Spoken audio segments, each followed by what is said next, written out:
तरह की रहने वाली है। मेरे सहयोगी प्रदीप भी मेरे साथ जुड़ चुके हैं। तो प्रदीप, कच्चा तेल मूड खराब करने का काम कर रहा है?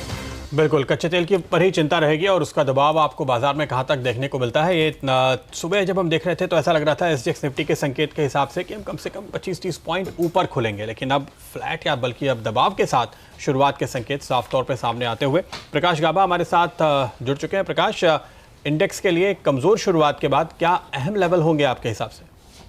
Good morning. एक्चुअली 2-3 बातें ध्यान देनी चाहिए प्रदीप। एक बात तो ऐसी है कि जो बार बना था थर्सडे को, बहुत ही बड़ा टेक्स्ट बुक रिवर्सल पैटर्न बना था। हम उसको रिवर्सल तो नहीं कह सकते कि इस बात, लेकिन कह सकते हैं कि stalling of an upmove possible है। यहाँ रुक सकता है, थम सकता है, सांस ले सकता है। और कहाँ पर मिला था? जहाँ पर प्रीवियस हाई है।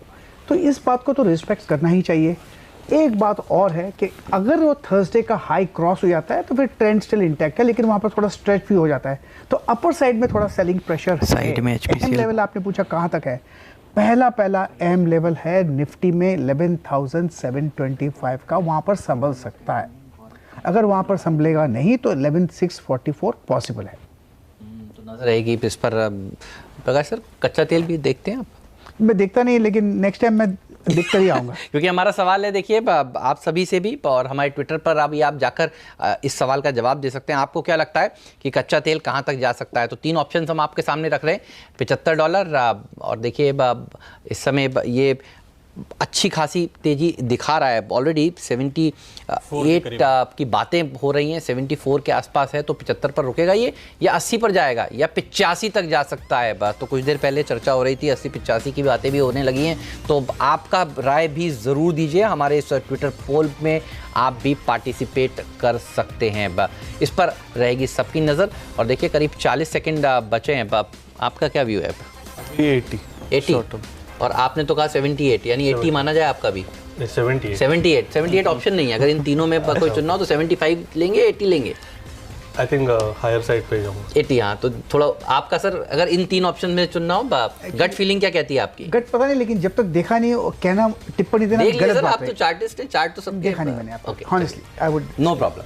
तो रहेगी इस पर नज़र, और मार्केट पर भी नज़र रहेगी। तो रुपए की ओपनिंग आज तय करेगी कि भारतीय बाजार किस तरह से खुल रहे हैं। तो आज ये ओपनिंग सबसे इंपॉर्टेंट होने वाली है। चलिए, प्री ओपनिंग ट्रेड्स अब आपकी स्क्रीन पर आना शुरू होंगे और देखेंगे कि किस तरह का इम्पैक्ट आईटी सेक्टर पर देखने को मिल रहा है, बैंक्स पर देखने को मिल रहा है। एचपीसीएल, बीपीसीएल, आईओसी, ओएनजीसी, ये ऑयल एंड गैस वाला जो पैक है, ये सबसे ज़्यादा फोकस में आज सबके रहने वाला है। इसके अलावा नजर रहेगी रिलायंस और एचडीएफसी अच्छे नंबर्स के बाद किस तरह से आज खुलते हैं। तो चलिए, प्री ओपनिंग ट्रेड्स आने लगे। और ये वो बुल्स हैं जो देखिए चाह रहे हैं बाजार यहाँ तक जाए, 12,000 तक जाने की जो चाह पिछले हफ्ते सबने बनाई थी। देखिए ये प्री ओपनिंग ट्रेड्स हालांकि सेटल होंगे। दरअसल इसमें एचडीएफसी बैंक 10% ऊपर है, और ये भाव आप आज नहीं तो कल आपको ज़रूर पक्का देखने को मिलेगा। हालांकि ये अभी थोड़ा सा सेटल होने वाला है।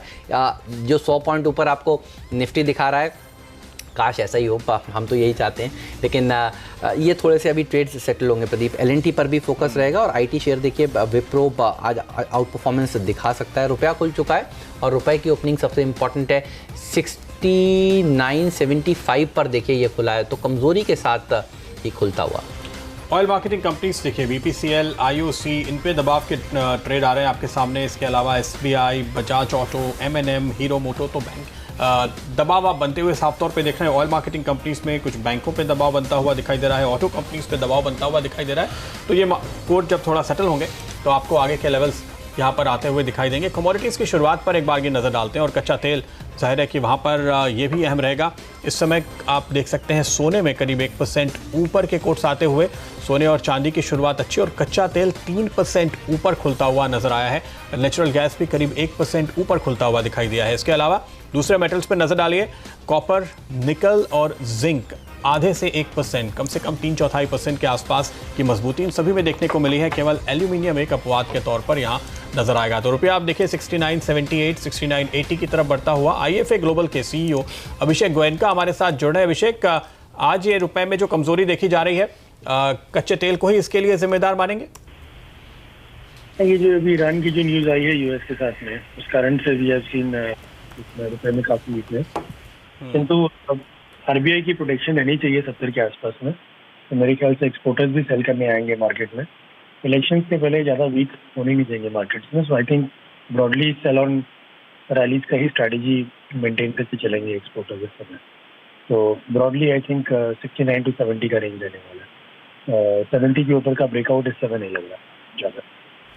ओके 69 से 70 की रेंज आप रहने की बात कर रहे हैं। आपको उम्मीद है कि आरबीआई भी मदद करेगा और 70 के नीचे इसको नहीं जाने देगा। लेकिन कच्चे तेल पर अभिषेक अभी तो 74 है, लेकिन अगर ये 75 के ऊपर निकला, 78 के लेवल हमारे एक्सपर्ट्स बता रहे हैं, 80 की बातें हो रही हैं, अगर वो स्थिति आई तो फिर रुपया कहाँ जाएगा? डेफिनेटली अगर क्रूड में मोमेंटम रहता है और यहाँ से $8-10 और बढ़ता है तो डेफिनेटली रुपए 70 रुपए के ऊपर जाएगा। There is no point about it. But अभी as of now short term जो पैनिक है उसमें आरबीआई की इंटरवेंशन आनी चाहिए। तो आरबीआई की इंटरवेंशन आनी चाहिए। अच्छा, एक हम सवाल सबसे पूछ रहे हैं, आपको अगर इन तीनों ऑप्शन में से कोई एक ऑप्शन चुनना हो, ये CNBC आवाज़ का पोल है कि कच्चा तेल कहाँ तक जाता हुआ आपको नजर आता है, 75, 80 या 85, तो आपका वोट किस तरफ होगा अभिषेक? मेरे ख्याल से $80 तक मैक्सिमम लग रहा है। तो $80 यहाँ तक की गुंजाइश नज़र आती है। शुक्रिया आपका इस चर्चा में शामिल होने के लिए। और देखिए, अब तक जो लोगों ने पोल में पार्टिसिपेट किया है, 35% लोग मान रहे हैं 80 और 37% लोग मान रहे हैं 75। तो 75 तो जाएगा, और 85 की बात तभी केवल 28% लोग ही कर रहे हैं। तो राय बटी हुई है 75 और 80 के बीच में। लेकिन जैसे जैसे दिन आगे बढ़ेगा और कच्चा तेल के ऊपर नज़र रखिएगा और इस पोल में आप पार्टिसिपेट कर सकते हैं। लेकिन एक खबर आती हुई, एमिरेट्स के साथ कोड शेयरिंग करार किया है स्पाइस जेट ने, और देखिए ये अच्छी खबर है स्पाइस जेट के लिए। कोड शेयरिंग करार अगर ये करते हैं, जिस तरह का अनाउंसमेंट अभी अभी आया है, मैं बस एक ही चीज़ सोचता हूँ, ये बाजार खुलने से ठीक पहले इनकी टाइमिंग जो है ना, इसे नहीं, वो सोची समझी है। तो नज़र रखिएगा, आज कच्चे तेल की खबर को भी ध्यान में रखिएगा। इस खबर के साथ साथ ये पॉजिटिव है, हम ये नहीं कह रहे पॉजिटिव नहीं है, लेकिन क्रूड किसी को पता नहीं था कि ये भी भाग गया। ये लॉन्ग टर्म के लिए एमिरेट्स वाली खबर दरअसल बहुत ही पॉजिटिव है। चलिए आशीष के पास चलते हैं, आशीष से समझते हैं आज का जैकपॉट आइडिया कौन सा है। आशीष बताइए।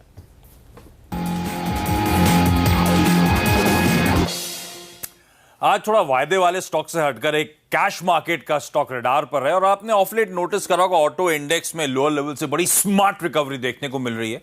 उम्मीद जाग रही इंडस्ट्री की हालात सुधरते हुए नजर आएंगे। तो आज एक ऑटो एंसिलरी बेट रडार पर है। यह कंपनी है शिवम ऑटो टेक। ये कंपनी ट्रांसमिशन और प्रिसीजन इंजीनियरिंग कंपोनेंट्स बनाने का काम करती है, और ढेरों प्रोडक्ट्स हैं इसके, balancer shaft, aluminium pistol, chisels, drive shaft इत्यादि। और ट्रांसमिशन गियर्स और शाफ्ट्स के लिए इस देश की सबसे बड़ी मैन्युफैक्चरिंग कंपनी है, मैन्युफैक्चरिंग एंटिटी है, और बेहद स्ट्रॉन्ग पेरेंटेज है। दयानंद मुंजाल इन्वेस्टमेंट जो है ऑलमोस्ट 75% स्टेक ओन करते हैं, यानी कि मुंजाल परिवार जो हीरो ग्रुप का है वो इस कंपनी के प्रमोटर्स हैं। और इस कंपनी के क्लाइंटल जो है तमाम नेशनल इंटरनेशनल ऑटोमोबाइल मैन्युफैक्चरर्स के लिए प्रिंसिपल कंपोनेंट मैन्युफैक्चरर है। शुरुआत हीरो मोटोकॉर्प से हुई थी, पर अब उसके साथ साथ Bosch, Denso India, Maruti Suzuki, Volvo Eicher, Yamaha, Hindustan Aeronautics, Munjal Showa, Mitsuba, तमाम लंबी लिस्ट है कंपनीज की जो अब इस कंपनी के क्लाइंट लिस्ट में शुमार है। अच्छा, इस कंपनी की 3 मैन्युफैक्चरिंग यूनिट्स हैं, उत्तराखंड हरिद्वार में, गुरुग्राम में, बिनोला और मनेसार में। और इस कंपनी ने हाल में 2 एडिशनल मैन्युफैक्चरिंग यूनिट्स खड़ी करी हैं, एक कर्नाटका के बेंगलुरु के पास और दूसरी हरियाणा में रोहतक में। पर ये स्टॉक प्राइस आपने देखा होगा तगड़ा दबाव, इस साल के हाई से 80-85 के, वहां से ये ऑलमोस्ट 55-60% नीचे कामकाज कर रहा है, और 2017 में तो 100 के ऊपर ये कामकाज करता था, तो वहां से और तगड़ा मीनिंगफुल करेक्शन है। अभी करेक्शन के पीछे वजह क्या थी? एक तो ऑटो सेक्टर का ऑफ लेट मूड बिगड़ा, पर इसमें करेक्शन तो सीरियस हुआ था। उसके पीछे आप लोग की स्क्रीन पर फाइनेंशियल्स आएंगे। जिस कंपनी का मुनाफा देखिएगा, पिछले 2 साल FY 17 और 18 में इस कंपनी ने लॉसेस क्लॉक करे, और वो लॉसेस इसीलिए हुए थे, 2 नए जो एडिशनल प्लांट्स आए उसका कैपिटलाइजेशन जो हुआ उसके चलते नेट लेवल पे लॉसेस क्लॉक कर रही थी। इबिटा फिर भी पॉजिटिव है, आपकी स्क्रीन पे इबिटा आंकड़े आएंगे, और इस जोन में इबिटा में जो दबाव आया था वो लार्जली इसीलिए आया था क्योंकि नए प्लांट्स खड़े हुए, रेवेन्यू मोबिलाइजेशन में समय लगता है, तो फिक्स कॉस्ट एब्जॉर्प्शन देखने को मिला और इसीलिए दबाव था। FY 18 ऑनवर्ड्स मार्जिन्स में ऑलरेडी सुधार दिखना शुरू हो चुका है। इनफैक्ट पिछले साल ऑपरेटिंग प्रॉफिट 60-65% उछला है, तो होपफुली वो ट्रेंड अब कंटिन्यू होना शुरू होगा। और टर्नओवर के आंकड़े आप लोग की स्क्रीन पर आएंगे। Across the board strong performance है। इनफैक्ट FY 18 में आप देखेंगे टर्नओवर 18% के आसपास जंप करता हुआ 17% का जंप है, और इस साल के 9 महीने के अब तक का परफॉर्मेंस और इनफैक्ट मार्च के क्वार्टर के बिक्री आंकड़े वो सब इंकरेजिंग आउटलुक की तरफ नजर डालते हैं। अच्छा, इस कंपनी के ट्रिगर्स समझिए। ये जो नए प्लांट आए थे, कंपनी की एनुअल रिपोर्ट स्पेसिफिकली कहती है कि उसके चलते प्रॉफिटेबिलिटी में इंपैक्ट पड़ा था, पर अब कंपनी का प्रोडक्ट पोर्टफोलियो और वाइडन होता हुआ, बढ़ता हुआ नजर आएगा। और दूसरा स्ट्रीट में कंसर्न था हीरो मोटोकॉर्प का एक बहुत तगड़ा डिपेंडेंस जो था इस कंपनी का। ये नए प्लांट्स आने से वो डिपेंडेंस अब लगातार रिड्यूस होना शुरू हो जाएगा। इनफैक्ट ये कंपनी बहुत जानी मानी है हीरो मोटोकॉर्प को सर्विस करने के लिए। हीरो मोटोकॉर्प का जितना गियर और शाफ्ट का रिक्वायरमेंट होता है, 50 से 55% ये इकलौती कंपनी उसकी भरपाई करती है। और हरिद्वार प्लांट जो हीरो मोटोकॉर्प का, उसका तो सारा का सारा जितना भी गियर पार्ट्स का सप्लाई है, सब शिवम ऑटोटेक की तरफ से जाता है। इस कंपनी के कुल रेवेन्यूज का 70% हीरो मोटोकॉर्प से आता है। हालांकि ओवर द इयर्स रिड्यूस होकर 70% पे आके अब खड़ा हुआ है। और हीरो मोटोकॉर्प को लेकर आपने ऑफ लेट कमेंट सुने होंगे, किस तरह से स्ट्रीट अब धीरे धीरे करके बुलिश हो रही है, सारे नेगेटिव प्राइस ट्रेंड है, तो उसका फायदा मिलना है। क्लाइंट कंसंट्रेशन जो इशू था, अब वो हीरो मोटोकॉर्प और इनफैक्ट टू व्हीलर्स पे डिपेंडेंस लगातार इन नए प्लांट्स के आने के बाद रिड्यूस होना शुरू हो चुका है। और इनफैक्ट FY18 के आंकड़े अगर आप ढंग से एनालाइज करेंगे तो जो other than Hero MotoCorp customers हैं, Denso, Bosch, Maruti, Volvo, Eicher, इन सब से कंट्रीब्यूशन लगातार इस कंपनी का बढ़ता चले जा रहा है। ऑटो सेक्टर में ऑप्टिमिज्म से पेसिमिज्म आया था, अब धीरे धीरे हालात सुधरना शुरू हुए, उसका फायदा मिलना चाहिए। लिक्विडिटी की क्राइसिस थी, अब वो लिक्विडिटी NBFC क्राइसिस जो धीरे धीरे खत्म हो रही है। इन्वेंट्री पाइलअप का इश्यूज थे, सब कंपनी से मैनेज कर लिया, अब हालात सुधरने की कगार पे खड़े हुए हैं। पोस्ट इलेक्शंस माना जा रहा है ऑटो सेल्स पिकअप होते हुए आपको नजर आएंगे। और इनफैक्ट दोनों दिग्गज पार्टियों का मैनिफेस्टो पढ़ ले, क्लियर कट इंडिकेशंस है कि टू व्हीलर की बिक्री बढ़ती हुई नजर आएगी आपको इवेंचुअली, जिस तरह से सब जेब में पैसे डालने की बात कर रहे हैं। नॉर्मल मॉनसून के होप हैं और BS6 इंप्लीमेंटेशन से पहले वो जो प्री सेल्स है, वो कहा जा रहा है इलेक्शन पीरियड के बाद आप देखते हुए नजर आएंगे। तो तमाम पॉजिटिव्स इस कंपनी के लिए, शिवम ऑटोटेक के लिए बहुत पिटाई हुई थी, अब इंटरेस्टिंगली प्लेस्ड, इंटरेस्टिंगली प्राइस नजर आती है। ऑलराइट, तो ये है वो स्टॉक का जिस पर नजर रहेगी। 13-13.5% के उछाल के साथ देखिए शिवम ऑटोटेक खुलने के संकेत दे रहा है। तो ये आज का जैकपॉट आइडिया। तो गैप अप देखिए करीब करीब 13% ये खुलने की तैयारी करता हुआ अब तो सर्किट मारने की तैयारी करेगा ये शेयर नजर रहेगी। अब मार्केट पर आप देखिए अब HDFC बैंक जैसा कि अनुमान था, बढ़िया नतीजे हैं। तो ये देखिए गैप अप खुलने की तैयारी कर रहा है करीब करीब 1.5% ऊपर, तो अच्छा कंट्रीब्यूशन ये दिखाएगा। और इसी के चलते आप देखिए बैंक निफ्टी करीब करीब 60 पॉइंट ऊपर खुलने की तैयारी कर रहे हैं। ध्यान रखिए निफ्टी में भी RIL का वेटेज 10% के आसपास है, HDFC बैंक का वेटेज 10% के आसपास है। RIL नीचे खुल रहा है, HDFC बैंक ऊपर खुल रहा है। तो ये दोनों एक दूसरे को दरअसल बैलेंस आउट कर रहे हैं। पिछले ट्रेडिंग सेशन में RIL में करीब करीब 3% की तेजी अच्छे नतीजों के दम पर हो चुकी थी, तो आज ये करीब करीब 1-1.5% नीचे खुलता हुआ। तो ये दो दिग्गज और दोनों एक दूसरे को बैलेंस आउट करते हुए, और इसीलिए SGX इसलिए अगर आप देखें तो सेंसेक्स आपको कुल 17 पॉइंट ही ऊपर नजर आ रहा है। निफ्टी हालांकि 25 अंक की कमजोरी के साथ खुलने की तैयारी कर रहा है। चलिए जल्दी से देख लेते हैं स्टॉक 2020 में नीरज और मैंने जो आपको स्टॉक्स बताए थे उसमें कौन सा वो स्टॉक है जो सबसे बढ़िया चार्ट्स पर अच्छा प्रदर्शन दिखाने का दमखम रखता है। सच्चिदानंद जी हैं हमारे साथ, तो उन्होंने दोनों ही टीम्स को देख लिया है। सच्चिदानंद जी बताइए, मेरी टीम में और नीरज की टीम में क्या पसंद है आपको?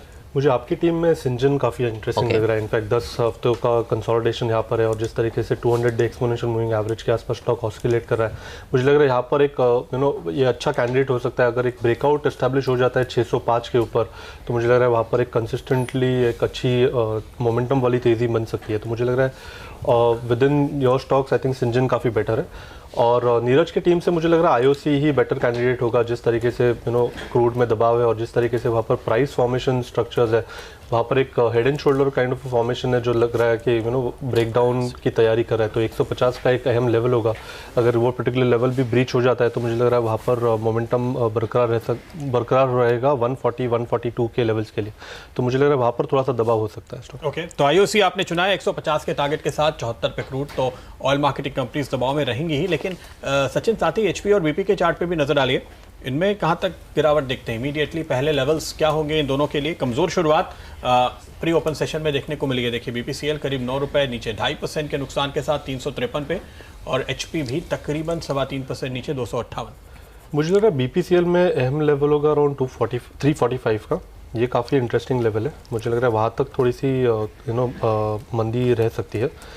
हिंद पेट्रो में मेरा बायस थोड़ा सा नेगेटिव ही रहा है स्टॉक में। इनफैक्ट अभी मुझे लग रहा है 260 का एक लेवल अहम है आज के सत्र में। अगर वो पर्टिकुलर लेवल ब्रीच हो जाता है तो नीचे के लेवल्स अराउंड 255 253 तक इमीडिएटली आ सकते हैं। तो जिस तरीके से ओपनिंग है आई थिंक वहाँ पर भी दबाव क्लियरली बरकरार रह सकता है। पे भी शॉर्ट की कॉल देते हैं। मुझे लग रहा है आईओसी एक काफ़ी अच्छा इंटरेस्टिंग प्ले है। वहाँ पर तो डेफिनेटली प्राइस स्ट्रक्चर्स काफ़ी क्लियर है।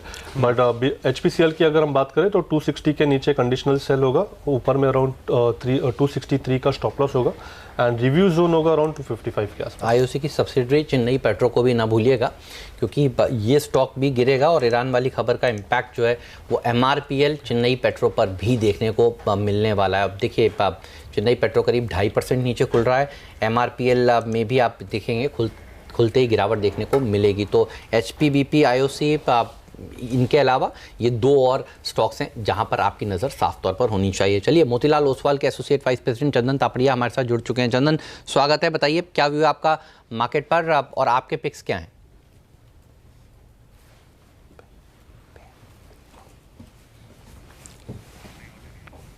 आपकी आवाज़ आ नहीं रही है, तो एक बार उसको दुरुस्त करेंगे और फिर वापस आपके पास आएंगे। लेकिन चेन्नई पेट्रो के लिए इंपॉर्टेंट लेवल्स बताइए, क्या नज़र आ रहे हैं आपको? गाबा साहब, चेन्नई पेट्रो में क्या दबाव देखने को मिलने वाला है, आपको लग रहा है? जी, ऐसा लग रहा है कि 5-6 दिन का जो अपमूव मिला था वो लगता है थोड़ा एग्जॉशन हो गया है। तो लोअर लेवल देखने को मिल सकते हैं। जो रीसेंट लो हमने देखे हैं करीब 250 के, वहाँ तक स्लाइड होने की संभावना है। चेन्नई पेट्रो स्टॉप होना चाहिए। आज का हाई थर्सडे का हाई 270 के आसपास, 268.70। चलिए, तो इस पर भी रहेगी नज़र। जेट एयरवेज पर भी रखिएगा नज़र। देखिए, ये आज फिर 4% नीचे खुलने की तैयारी कर रहा है। अच्छी खासी गिरावट पिछले ट्रेडिंग सेशन में भी इसमें देखने को मिल चुकी है और आज का सेशन भी देखिए इसके लिए भारी पड़ता हुआ। तो 52 वीक लो इसने लगाया था बृहस्पतिवार के दिन और आप देखिए वो था 158 रुपीज़ 10 पैसे का और आज फिर से एक नया खुलते ही 52 हफ्ते का निचला स्तर ये स्टॉक छू लेगा। तो खुलने के बाद इस पर एक फ्रेश व्यू लेंगे, लेकिन हमारे एक्सपर्ट्स कह रहे थे 140-150 तक की जगह अब नज़र आ रही है। तो इस स्टॉक पर भी रहेगी नज़र। स्पाइस जेट एक बार देख लेते हैं ये किस तरह से खुलने की तैयारी कर रहा है। अभी खबर भी आई है स्पाइस जेट के लिए। हमने देखा था 152 रुपये 60 पैसे का 52 वीक हाई इसने लगाया था और आज इस खबर के दम पर 2.5% की 3% की तेज़ी होती हुई नज़र आ रही है। तो एतिहाद के साथ जिन्होंने कोट शेयरिंग कॉन्ट्रैक्ट साइन किया, ये एक बढ़िया खबर मानी जाएगी। लेकिन इंटरग्लोब पर एक बार नज़र डाल लेते हैं क्योंकि इन स्टॉक्स ने, तीनों ही शेयरों ने आप देखिए पिछले सेशन में भी एक्शन दिखाया था। इंटरग्लोब दरअसल कच्चे तेल में जो तेज़ी देखने को मिली है उसका शिकार हो रहा है और 1650 के स्तर इसने मार्केट खुल चुका है और आप देखिए खुलते ही करीब लाल निशान में सेंसेक्स भी आ गया है और निफ्टी भी दबाव के साथ ही खुला है। मिड कैप इंडेक्स 60 पॉइंट नीचे, बैंक निफ्टी 30 पॉइंट नीचे, अब 60 पॉइंट नीचे हो चुका है सेंसेक्स, 70 नीचे हो चुका है सेंसेक्स, 90 हो गया है। तो खुलते ही देखिए फिसल रहे हैं और इसका कारण सबसे बड़ा है कच्चा तेल। जो कच्चे तेल में तेज़ी देखने को मिली है 74 के पास ये पहुंचा है, 75 वो दरअसल दबाव पैदा कर रहा है। जेट एयरवेज आज फिर एक नया 10% का लोअर सर्किट इसमें लगता हुआ। पिछले ट्रेडिंग सेशन में भी आपने देखा था 10% का लोअर सर्किट लगा था, उसके बाद वो सर्किट खुला था। लीजिए सर्किट खुल भी गया लगते ही। अब 16-17% नीचे एफएनओ में ये कारोबार कर रहा है। कैश मार्केट में 20% की गिरावट जेट एयरवेज में देखने को मिल रही है। तो आज का फिर से सबसे बड़ा एक्सीडेंट यही है और देखिए ये मूड खराब कर रहा है। तो जेट की खराब खबर और कच्चे तेल का बढ़ना। अब आप देख लीजिए बैंक निफ्टी हो चुका है 200 पॉइंट नीचे। तो 300 पॉइंट ये बृहस्पतिवार को गिरा था और आज करीब 200 पॉइंट की गिरावट यहाँ देखने को मिल रही है। HPCL, BPCL, IOC, oil marketing company आप देखिए दबाव में। रिलायंस इंडस्ट्रीज नतीजों से पहले भागा था तो अब यहाँ पर 2-2.25% की गिरावट देखने को मिल रही है। थोड़ी बहुत प्रॉफिट बुकिंग ट्रेडर्स कर रहे हैं। एचडीएफसी बैंक हालांकि अच्छा प्रदर्शन दिखा रहा है क्योंकि बाजार का मूड खराब है तो ये खुला मजबूत और ये भी देखिए ऊपरी स्तरों से फिसलता हुआ। तो चौतरफा गिरावट देखने को मिल रही है प्रदीप मार्केट में और एक गिरने वाले शेयर के सामने एक बढ़ने वाले शेयर के सामने करीब 2 गिरने वाले शेयर। बिल्कुल। तो जेट एयरवेज जो आज बैन से बाहर निकला है, पिछले सेशन में तो जो गिरावट आई थी तब आप शॉर्ट नहीं कर सकते थे, आज शॉर्ट कर पा रहे हैं। तो 14% नीचे वायदा कारोबार का सबसे कमजोर स्टॉक इस समय है। प्रकाश, क्या देख रहे हैं आप जेट पे? 14% नीचे के लेवल 128, 129 इस समय वायदा कारोबार में चल रहा है, क्या लेवल देखते हैं? है तो वीक। एतिहाद का जो ऑफर था 150 का उसके भी नीचे है, शायद वो भी आप ना लें। लोअर लेवल्स और भी देखने को मिल सकते हैं। कहीं पर भी स्ट्रेंथ फिलहाल जेट में नजर नहीं आती। हार्ड लैंडिंग तो है ही, टेक ऑफ भी नहीं होगा। बिल्कुल जी। चंदन, आप क्या देख रहे हैं जेट में? आज ही मौका मिला है और बाजार खुलते ही लोगों ने मंदी शुरू कर दी। ये देखिए पूरा वीक स्ट्रक्चर है, यहाँ पे लगातार शॉर्ट्स बन रहे हैं, स्टॉक अपने मल्टीपल ईयर लो के आसपास चल रहा है। 115 के लो इसके 10-12 साल पहले होते थे। मेरे हिसाब से अब नेक्स्ट सपोर्ट वही 115 के आसपास बनता हुआ नजर आएगा। 150 का जो मेजर सपोर्ट था वो भी तोड़ दिया, तो जब तक 150 के नीचे 115 112 तक के लेवल भी यहाँ पे पहुंचने को बन सकते हैं। काफी शॉर्ट पोजीशन यहाँ पे इंटेक्ट है और मेरा लग रहा है कि ये शॉर्ट पोजीशन है वो बनी हुई रहनी चाहिए। तो यहाँ पर और गिरावट आप आते हुए देखेंगे। एक और खास बात है, देखिए HPCL 253 के लेवल आ गए हैं, IOC में 150 के लेवल आ गए हैं जो नीरज ने टारगेट दिया था। तो ये दोनों टारगेट बाजार खुलने के साथ ही अचीव होते हुए आज नजर आ रहे हैं। सचिन, क्या इनको अब रिवाइज करेंगे? अब ट्रेलिंग स्टॉप लॉस कहाँ होगा इन दोनों पे? देखिए IOC के लिए मुझे लग रहा है यहाँ पर जिस तरीके से अभी गिरावट हुई है 150 के लेवल से, तो मुझे लग रहा है यहाँ पर ओपनिंग जो ओपन लेवल है 152.55 का जो हाई है, आई थिंक वहीं पे स्टॉप लॉस ट्रेल करना चाहिए एंड रिव्यू करनी चाहिए पोजीशन। मुझे लग रहा है नीचे 146.50 तक ये पर्टिकुलर मूव एक्सटेंड हो सकता है। और HPCL 253 आ गया, यहाँ भी 5% नीचे इस समय। बाजार खुलते ही दोनों में अच्छे खासे मंदी की पोजीशन बन चुकी है। 245 की हम बात कर रहे हैं, तो मुझे लग रहा है वहाँ पर अभी भी थोड़ी सी जगह है। इनफैक्ट ओपन आए हैं 259 के स्टॉप लॉस के साथ पोजीशन मेंटेन करनी चाहिए। निफ्टी देखिए, बैंक निफ्टी जो है वो अब 30,000 के नीचे फिसल चुका है। तो 30,000 का साइकोलॉजिकल स्तर था, देखिए अब उसके नीचे फिसलता हुआ 307 पॉइंट टू बी प्रिसाइज बृहस्पतिवार को गिरे थे। और आज की गिरावट को अगर आप जोड़ लें तो करीब करीब 2 दिन में 500 पॉइंट की गिरावट देखी जा चुकी है। 30,000 पर सपोर्ट लेगा या टूटेगा इसके नीचे? 30,047 एक पॉइंट था, अगर वहां पर सपोर्ट लेता तो ठीक था। अगर वहां पर भी सपोर्ट नहीं लेता और 30,000 ब्रेक हो जाता है तो फिर कह सकते हैं 29,662 29,662 तक का ब्रेक तो हो गया एक बार। तो आप क्या आधा घंटा वेट करेंगे? 1 घंटा वेट करेंगे? बिल्कुल आधा घंटा। मुझे लगता है वहां तक एक लॉजिकल टेक्निकल टारगेट है, वहां तक जाना चाहिए। एक्सपेंशन कॉन्ट्रैक्शन बाउंस बैक किल तो नहीं खरीदना चाहिए। इन शॉर्ट अब यहाँ पर वेट करिए, थोड़ा और दबाव देखने को मिल सकता है। 200 पॉइंट नीचे देखिए सेंसेक्स इस समय कारोबार कर रहा है। तो बृहस्पतिवार को करीब 130 पॉइंट की गिरावट देखने को मिली थी और अब आप देखिए 200 पॉइंट के आसपास की कमजोरी और देखने को मिल रही है। तो बाजार का मूड खराब हो गया है। 1% नीचे मिड कैप्स तो वैसे भी देखिए पिछले 2 ट्रेडिंग सेशंस में अंडर परफॉर्म कर रहे थे और आज भी यहाँ पर जोरदार गिरावट देखने को मिल रही है। लेकिन शिवम ऑटोटेक का अभी आशीष ने कहा था कि उनका जैकपॉट आइडिया है, देखिए 15% ऊपर खुला और टिका हुआ है। 13.5-14% की तेजी के साथ ये शेयर कारोबार करता हुआ। टाटा कॉफी में तेजी देखने को मिल रही है। ऑफशोर कंपनियों पर रखिएगा नजर। HOEC देखिए करीब करीब 1% ऊपर कारोबार कर रहा है। एक बार देख लेते हैं डॉल्फिन ऑफशोर और दूसरे स्टॉक्स किस तरह से आउट परफॉर्मेंस दिखा रहे हैं। अच्छा, जो रुपए की कमजोरी है उसका फायदा आप देखिए विप्रो को मिल रहा है, टेक महिंद्रा को मिल रहा है, इन्फोसिस, TCS, ये IT पॉकेट जो है वो सबसे अच्छा प्रदर्शन दिखा रही है। तो कमजोर रुपए ने दरअसल IT शेयरों में दम भरा है। कोई स्टॉक टेक महिंद्रा लेना चाहते हैं आप अभी के अभी लेना चाहिए? तो मोहर लगाइए टेक महिंद्रा पर। डायरेक्टर साहब, टेक महिंद्रा का भाव एक बार आपको बता दें, 807.45 रुपए है। लेंगे अभी? बिल्कुल लेना चाहिए। 799 का स्टॉप लॉस होगा और मुझे लग रहा है कि ये पर्टिकुलर मूव जो होगी वो एक्सटेंड होगी 815 के ऊपर। तो पोजिशनली टारगेट होगा अराउंड 826 का और इंट्राडे के लिहाज से मुझे लग रहा है 815 का लेवल छू लेना चाहिए स्टॉक। 826 का टारगेट, पोजिशनल टारगेट। और आज के लिए 815, 826। तो पहला टारगेट 815, दूसरा टारगेट 826। टेक महिंद्रा में खरीदारी करने की राय है। आपको पसंद है टेक महिंद्रा? मेरे को IT में मिड कैप में सबसे बेहतर लगता है। सबसे बेस्ट स्टॉक यही है। मेरे को लगता है 850 रिजल्ट से पहले कहीं ना कहीं दिखते हैं।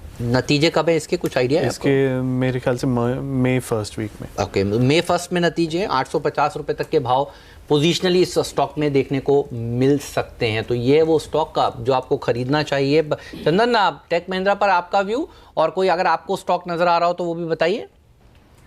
जी हाँ, मेरे हिसाब से इस मार्केट में टेक महिंद्रा एक सेफ बेट रहेगा। इवन मार्केट में थोड़ा सा कंसोलिडेशन होता है, फिर भी इस स्टॉक में पोटेंशियल है अपर साइड में मूवमेंट दिखाने की। एज ऑफ नाउ जिस हिसाब से प्राइस सेटअप और डेटा बेस बना है, लग रहा है कि इसका जो रिसेंट स्विंग हाई और लाइफ टाइम हाई है 840, उसको टेस्ट करे और उसके ऊपर निकले। तो मेरे हिसाब से intraday plus positional plus result play सब तरह से इस स्टॉक को लिया जा सकता है। 840-45 तक के लेवल यहाँ पे अपसाइड में देखने को मिलेंगे और 785-788 इसका मेजर सपोर्ट रहेगा। जब तक उसके ऊपर होल्ड है, पॉजिटिव बायस के साथ नए टारगेट छूने के इसमें कयास लगाए जा रहे हैं। 840 से 845 के लेवल टेक महिंद्रा आपको दिखा सकता है और हमने आपको लगातार बताया है कि ये एक आईटी कंपनी है जिसके नतीजे अच्छे आएंगे और आप उसका इम्पैक्ट देख भी रहे हैं। और इस समय रुपया सपोर्ट करता हुआ एक और स्टॉक देखिए DHFL, जहां पर अब हम 4% के आसपास की गिरावट देख रहे हैं। एक के बाद एक जिस तरह से खबर आई है, एक बार फिर इनके बॉन्ड के लिए डाउनग्रेड की खबर सामने आती हुई और उसका इम्पैक्ट आज आपको दिखाई देगा 151 के करीब। चंदन, क्या देख रहे हैं आप इस स्टॉक पे? अभी तक मंदी की पोजीशन बनती हुई वायदा में नजर नहीं आ रही, लेकिन कैश में तगड़ी बिकवाली हुई है। क्या एक शॉर्ट देखते हैं? जी देखिए, ये काउंटर बाउंस बैक दिया था, एक स्ट्रॉन्ग बाउंस बैक था, बट वो होल्ड नहीं कर पाया। वीकली चार्ट में भी इसने जो सपोर्ट ट्रेंड लाइन है वो तोड़ दी ऊपर में। यहाँ पे जब लास्ट ट्रेडिंग सेशन को गिरा था तब शॉर्ट्स की पोजीशन बनी, वापस कॉल राइटिंग यहाँ पे इंटेक्ट है और 50 डे के ऊपर निकला वो वापस फिसल गया। तो मेरे हिसाब से अब 150 इसका इमीडिएट सपोर्ट है, इसके नीचे होल्ड कर दे 142 तक के लेवल यहाँ पे बनते हुए नजर आएंगे। तो यहाँ पे यही सलाह रहेगी कि करंट लेवल पर नहीं होल्ड करे तो पोजीशन को काट ले, क्योंकि फिर वापस इसमें जो नेगेटिव सेंटीमेंट था वो स्टार्ट हो जाएगा। हमने देखा अब रोबेको ने करीब 25 लाख शेयर 160 के भाव पर देखिए बेचे और क्रिसिल का डाउनग्रेड, ये दोनों ही खबरें आई हैं, उसके चलते इम्पैक्ट देखने को मिल रहा है। और पिछले ट्रेडिंग सेशन में भी हम सुबह सुबह कह रहे थे कि ये स्टॉक गिर सकता है, घट सकता है। नज़र रखिएगा आप जेट एयरवेज पर, इसमें कोई भी संकेत नहीं है बस सुधरने के। करीब 14% नीचे देखिए ये स्टॉक कारोबार कर रहा है। और ADAG स्टॉक्स, ये हम लास्ट सेशन में भी चर्चा कर रहे थे कि देखिए कमज़ोर हैं, हालांकि कुछ बैन में रहते हैं ये ज़्यादातर स्टॉक्स, लेकिन आज देखिए R infra, R power, R cap, ये सारे के सारे पॉकेट जो है वो प्रेशर में ही कारोबार करते हुए 10,000 के आसपास, 30,000 के आसपास टिकने में थोड़ी सी कोशिश कर रहा है। बैंक निफ्टी नज़र रहेगी कि ये होल्ड करता है या फिर टूट जाता है। 11 साल के देखिए निचले स्तर पर जेट एयरवेज इस समय ट्रेड कर रहा है। आपने कोई स्टॉक चुना है? गाबा साहब बताइए। टेक महिंद्रा तो अच्छा है ही, हाँ। लेकिन मुझे लगता है इसी क्षेत्र में NIIT टेक, ओके, मुझे लगता है इसका टारगेट होना चाहिए 1340 का, स्टॉप होगा 1300 का। यहाँ पर एक अपमूव है। ओके, तो ये कॉल है आपके लिए इस समय NIIT टेक पे। IT एक वो सेगमेंट है जहां पर आप अच्छी खरीदारी आज के दिन बाजार में होते हुए देख रहे हैं। अगर आप वायदा कारोबार के नज़रिए से देखें तो इस वक्त कुछ और स्टॉक्स जो बाजार के इस ट्रेंड का सामना कर रहे हैं, टाटा एलेक्सी पे आपकी नज़र होनी चाहिए, क्योंकि यहाँ पर तकरीबन 1.25% के आसपास का उछाल है। अभी तक पोजीशन यहाँ पर खास बननी शुरू नहीं हुई है, लेकिन एक अच्छी शुरुआत और दिन के हाइस की तरफ ये बढ़ता हुआ यहाँ पर एक मौका है। चंदन, इस वक्त कैसे देख रहे हैं आप टाटा एलेक्सी को? जी हाँ, देखिए आज लगभग ओवाई में 1% डाउन है, शॉर्ट कवरिंग यहाँ पे देखने को मिली। और इंटरेस्टिंग बात यह है कि पिछले 7-8 वीक से ये इसी ट्रेडिंग रेंज में, नीचे में ये 945-50 के जोन को टेस्ट करता है, ऊपर में 1000 रुपए तक का अटेम्प्ट मारता है। तो lower band of the trading range है, इसलिए यहाँ पे एक ट्रेड लिया जा सकता है। 2 दिन के बिकवाली के बाद में एग्जैक्ट सपोर्ट पे टर्न हो रहा है, शॉर्ट कवरिंग हो रही है, तो इसलिए यहाँ पे खरीदारी करें। थोड़ा डीप आए तो 945 का सपोर्ट, ऊपर में 1000 का टारगेट, और लग रहा है कि ये रेंज है वो इंटेक्ट रहेगी। ठीक बात है। तो टाटा एलेक्सी ध्यान रखिए, इसकी बात हम मुनाफे की तैयारी में कर रहे थे, तब आपने कहा था आपका पिक है ये, और बुधवार को इसके नतीजे भी आने वाले हैं। तो टाटा एलेक्सी नंबर से पहले भाग रहा है। TCS ने अच्छे नंबर्स दिए ही थे, खरीद लें। हाँ, मेरे ख्याल से बुधवार तक या आगे खरीद तक? लें। नहीं, आप पिछली बार जब हम लोगों ने बात की थी टारगेट में पहुंचा था ये शेयर। आप इसको मीडियम टर्म भी रख सकते हैं, मेरे ख्याल से एक 1200 का टारगेट मेरा है। तो 1200 तक जाने का दमखम रखता है ये स्टॉक का। तो देखिए जय भारत मारुति कमज़ोर नंबर्स के बाद 3% नीचे। MRPL, ये HPCL, BPCL, IOC के साथ देखिए ये भी आज गिरा है, 1.5% की गिरावट। चेन्नई पेट्रो में भी करीब 1.5% की गिरावट देखने को मिल रही है।